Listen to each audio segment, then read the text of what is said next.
Good evening students. तो आज हम लोग नेक्स्ट चैप्टर लेकर के आए हैं बिहार बोर्ड के लिए, द्विघात समीकरण। क्योंकि अभी हम लोग द्विघात बहुपद पढ़ के आए हैं, तो तुरंत अभी हम लोग द्विघात समीकरण पढ़ेंगे, तो समझने में आपको क्या होगा, आसानी होगा। तो देखते हैं हम लोग, चैप्टर का नाम है द्विघात ना, द्विघात समीकरण है ना। इसको हम लोग अंग्रेजी में क्वाड्रेटिक इक्वेशन कहते हैं, क्वाड्रेटिक इक्वेशन कहते हैं ना। तो क्वाड्रेटिक इक्वेशन कहते हैं। अब समझिएगा, द्विघात समीकरण जो था ये द्विघात बहुपद ही है। द्विघात समीकरण, द्विघात का मतलब हो गया कि जिसका घात कितना हो, 2 हो, है ना। तो घात 2 रहेगा तो उसको हम लोग द्विघात समीकरण कहेंगे। तो ये वही है, यानी कि अगर इसका भी हम लोग जनरल फार्मूला का बात करें, ठीक है, कि क्या जिसका जनरल फार्मूला होता है, तो यही होता है ax² प्लस bx प्लस सी। अगर इस फॉर्म में दिखे कोई ax² प्लस bx प्लस सी, तो हम इसको बोल सकते हैं कि ये हमारा क्या है, द्विघात समीकरण है। क्या है बाबू, द्विघात समीकरण है ना। अब ये द्विघात समीकरण हो गया। तो द्विघात समीकरण जो होता है उसका हम लोग हल निकालते हैं, तो वहां पे हम लोग इसको शून्यक कहते थे। जैसे ax² था प्लस bx प्लस सी बराबर अगर 0 है, तो यहाँ से हम लोग 2x का मान निकालते थे। एक x को अल्फा बोलते थे और दूसरे x को हम लोग, दूसरा जो x का मान आता था उसको क्या बोलते थे, x के मान को हम लोग बीटा बोलते थे। और ये अल्फा और बीटा जो था वहां पे शून्यक कहलाता था, यहाँ पे क्या कहलाता है, मूल कहलाता है ना। क्या कहलाता है, मूल कहलाता है ना। अब देखिए यहाँ पे अल्फा और बीटा, यानी कि हमको x का वैल्यू निकालने का 2 फार्मूला है। एक फार्मूला वही जो हम लोग पहले से पढ़ के आए हैं कि मिडिल टर्म को उस तरह से तोड़ेंगे और तोड़ करके जो बनाते थे। जैसे एग्जांपल उस वाले में भी हम लोग लिए थे कि x² प्लस 5x प्लस 6 बराबर 0 है, तो यहाँ से मूल्यों का मान निकालना है ना। तो यानी कि अल्फा तथा बीटा का मान ज्ञात करना है, अल्फा का वैल्यू निकालना है और बीटा का वैल्यू निकालना है, यानी दोनों मूल निकालना है, x के वैल्यू निकालना है। तो इसको सिंपली हम लोग बनाते थे x² plus 2x plus 3x plus 6 बराबर क्या हो गया, 0। x को कॉमन लेंगे तो x प्लस 2, यहाँ से 3 को कॉमन लेंगे तो x प्लस 2 इक्वल टू 0। तो x प्लस 3 इक्वल टू 0 और x प्लस 2 इक्वल टू 0। तो x इक्वल टू कितना हो गया, -3, और x इक्वल टू क्या हो गया, -2। यानी कि अल्फा का वैल्यू हो गया -3 और बीटा का वैल्यू हो गया -2। तो दोनों मूल निकल गए। एक तो ये मेथड है हम लोग के पास कि बीच वाले पद को हम लोग तोड़ करके आसानी से निकाल लेते हैं। दूसरा, अगर हमारे पास द्विघात समीकरण है, ये द्विघात समीकरण क्या है, ax² प्लस bx प्लस सी बराबर 0 है। समझिएगा ध्यान से, या बराबर 0 नहीं भी लिखते हैं क्योंकि वो हम लोग 0 शून्य निकालने के लिए 0 के बराबर करते हैं ये। तो आप यहाँ पे अच्छे से समझ पा रहे हैं। तो एक इसको x का मान निकालने के लिए एक फार्मूला होता है जिसको हम लोग द्विघात, है ना, उसको हम लोग द्विघाती सूत्र कहते हैं। क्या कहते हैं, द्विघाती सूत्र कहते हैं। तो द्विघाती सूत्र में हमारा सबसे पहले विवेचक निकालना होता है। क्या निकालना होता है, हिंदी में उसको क्या बोलते हैं, विवेचक, है ना। तो सबसे पहले हम लोग विवेचक निकालेंगे। विवेचक, विवेचक को हम लोग अंग्रेजी में डिस्क्रिमिनेंट कहते हैं, यानी कि डी निकालना होता है। तो ये कैसे निकलता है, तो b² माइनस 4ac, है ना, b² माइनस 4ac के द्वारा निकलता है। ठीक, तो यहाँ पे देखिए ये आपका b² हो गया, ये आपका 4ac हो जाएगा, है ना।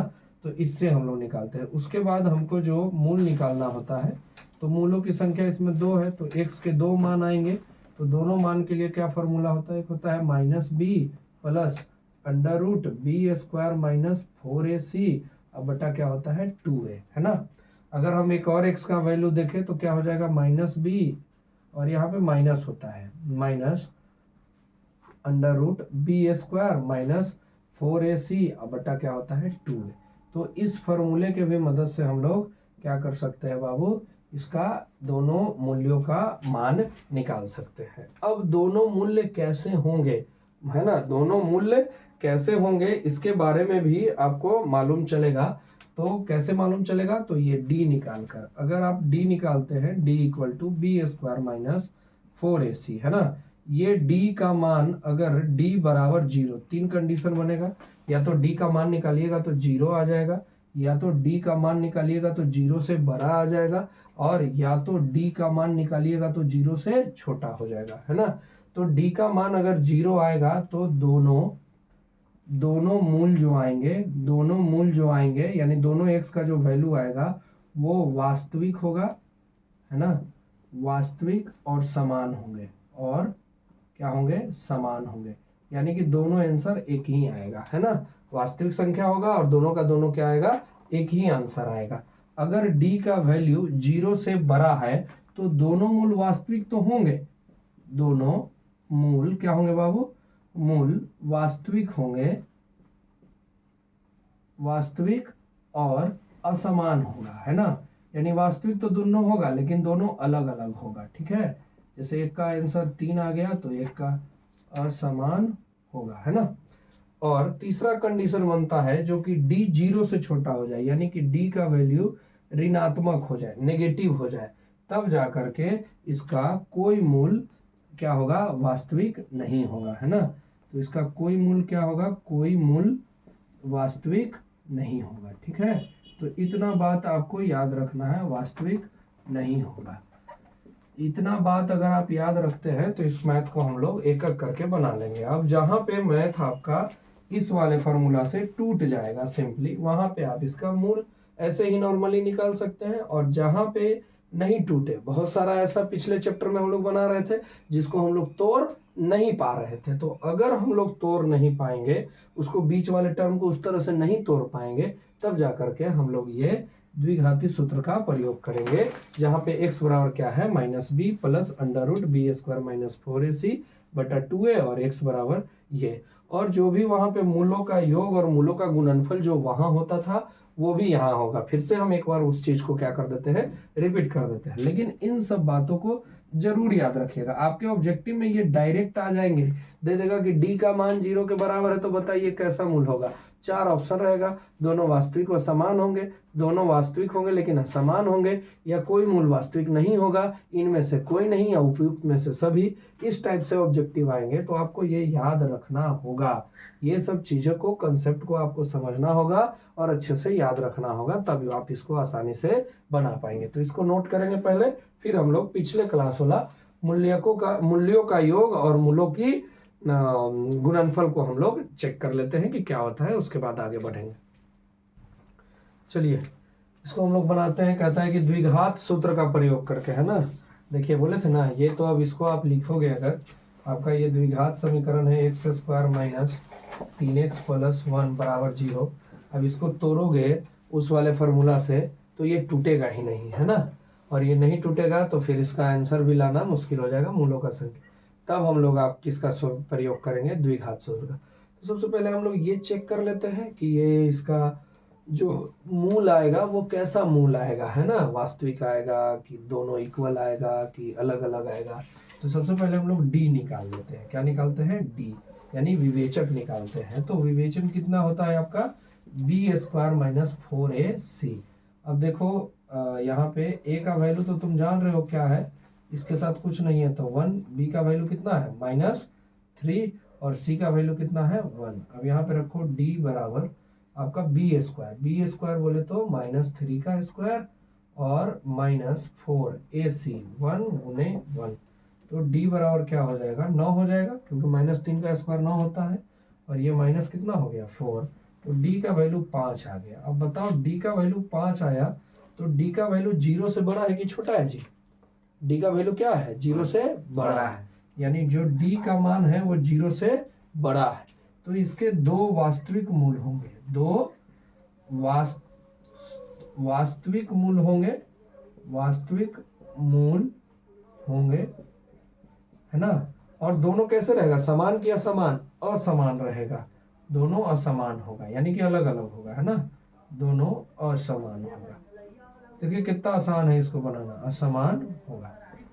तो ये तो हम लोग डिसाइड किए, ये हमको बनाने के लिए कहा नहीं था, ये आपको हम एडिशनल सिखा रहे हैं। बनाने के लिए बस वो आपको x का वैल्यू बोला था, तो x के वैल्यू बराबर देखिए क्या फार्मूला होता है। x बराबर 2 फार्मूला था, एक -b plus under root d लिख सकते हैं, क्योंकि यहाँ पे d के जगह हम आपको लिख के दिखाए थे क्या, b स्क्वायर माइनस 4ac। तो वो बी स्क्वायर माइनस 4ac के बदले क्या लिख सकते हैं, डी, क्योंकि हम लोग डी का यहाँ मान निकाल चुके हैं। और बटा क्या था बाबू, 2a, है ना। तो रखो x बराबर माइनस बी, तो -3 प्लस डी का वैल्यू कितना हो गया, √5 और बटा 2 × 1। तो x बराबर क्या हो जाएगा, माइनस माइनस +3 और प्लस √5 बटा 2। एक आंसर आपका हो गया, ठीक है। दूसरा क्या था, x का वैल्यू क्या आएगा, -b माइनस √d और बटा में कितना आएगा 2a।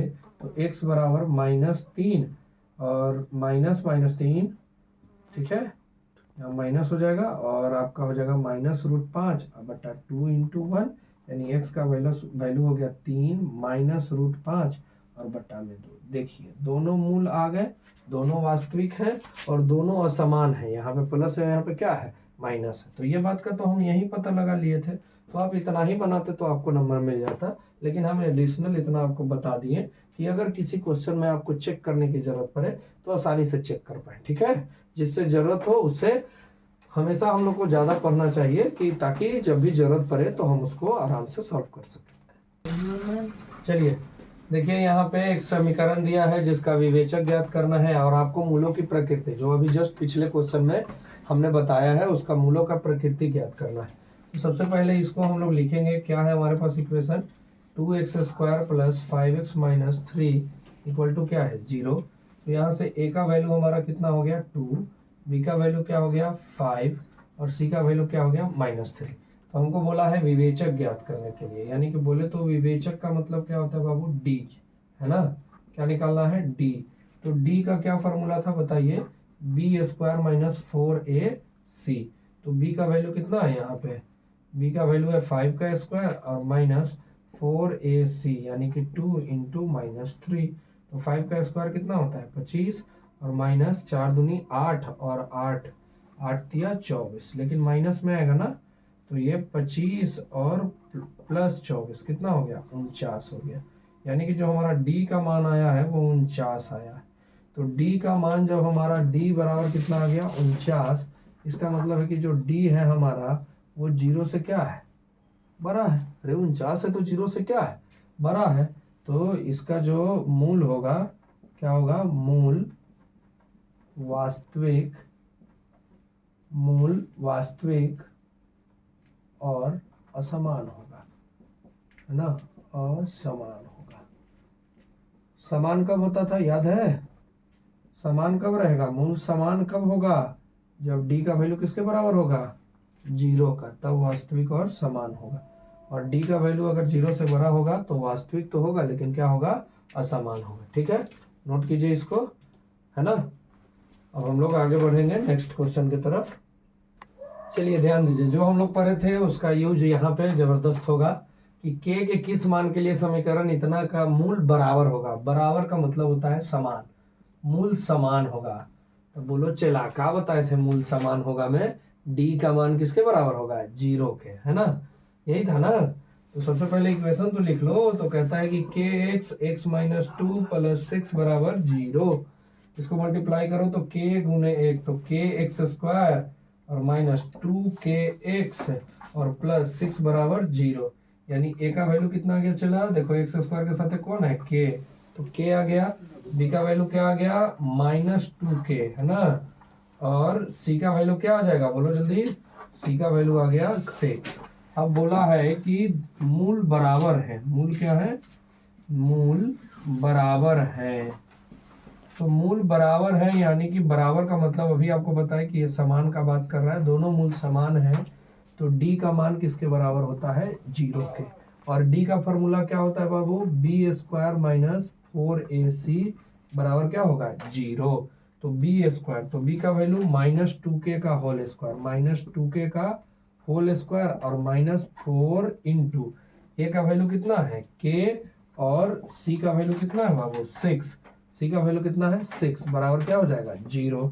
तो ये हो गया आपका 4k² - 24k बराबर क्या हो गया 0, है ना। 4k² - 24 यानी 24k बराबर कितना हो गया 0। यहाँ से 4k को कॉमन लीजिएगा तो क्या बचेगा आपका, यहाँ बचेगा k और यहाँ बचेगा -6 और बराबर क्या हो जाएगा 0। दोनों को 0 के बराबर कर दीजिए, 4k बराबर 0 और k -6 बराबर 0। तो k बराबर क्या हो जाएगा 0/4 यानी k का वैल्यू 0 और ये हो जाएगा k बराबर कितना 0 + 6 यानी k का वैल्यू क्या आ गया 6। तो आपका k का वैल्यू कितना हो जाएगा 6 है ना। तो k का वैल्यू आपका क्या आ जाएगा आंसर 6। ठीक है, तो इस तरह के भी सवाल आपके क्या हो सकते हैं, आ सकते हैं। और बहुत इंपॉर्टेंट ये देखिए, हम हर बार लिख नहीं रहे हैं, ये 2024 और 2025 का बीएससीबी का पूछा हुआ क्वेश्चन ही हम आपको करवा रहे हैं।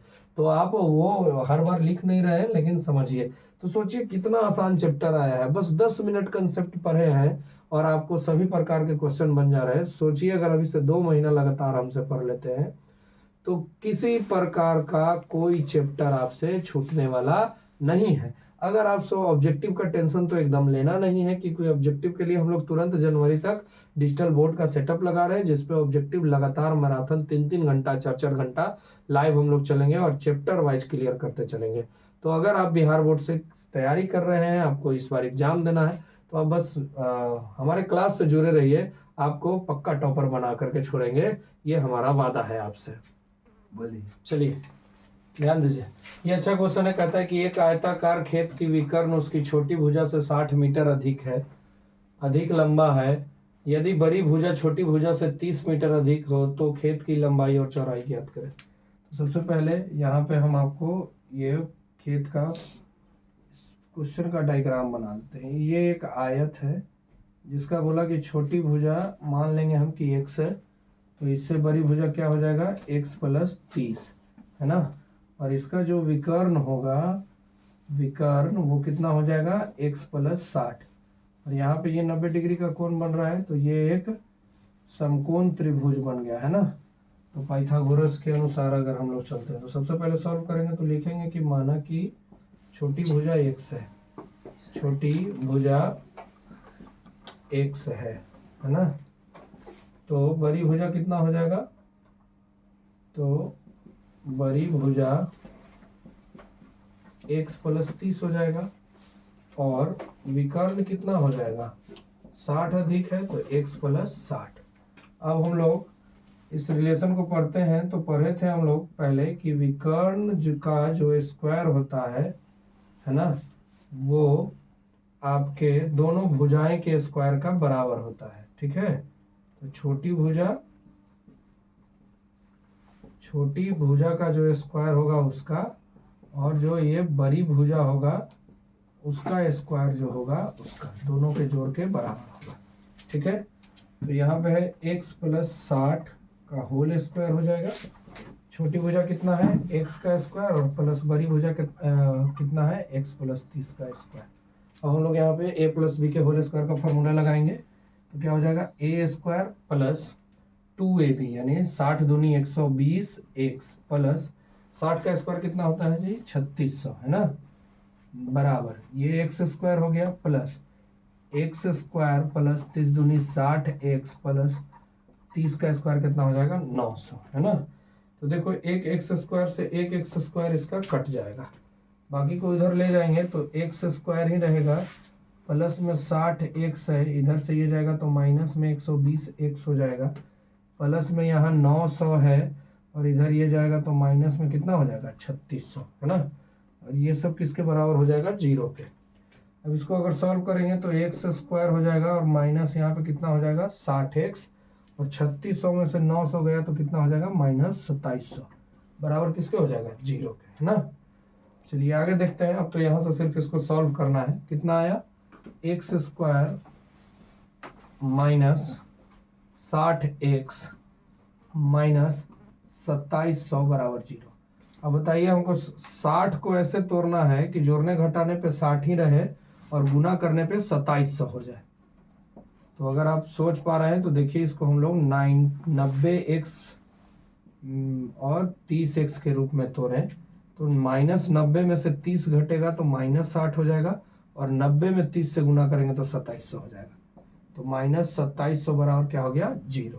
अब ये दोनों में से हम लोग क्या कॉमन ले सकते हैं x, तो यहाँ बचा x - 90, यहाँ से भी हम लोग 30 कॉमन ले सकते हैं, तो क्या बचेगा x - 90 देखिए यहाँ पे दोनों में x माइनस 90 आ गया, तो x माइनस 90 को हम लोग कॉमन ले लेंगे तो क्या आ जाएगा हमारा x प्लस 30 बराबर 0, है ना।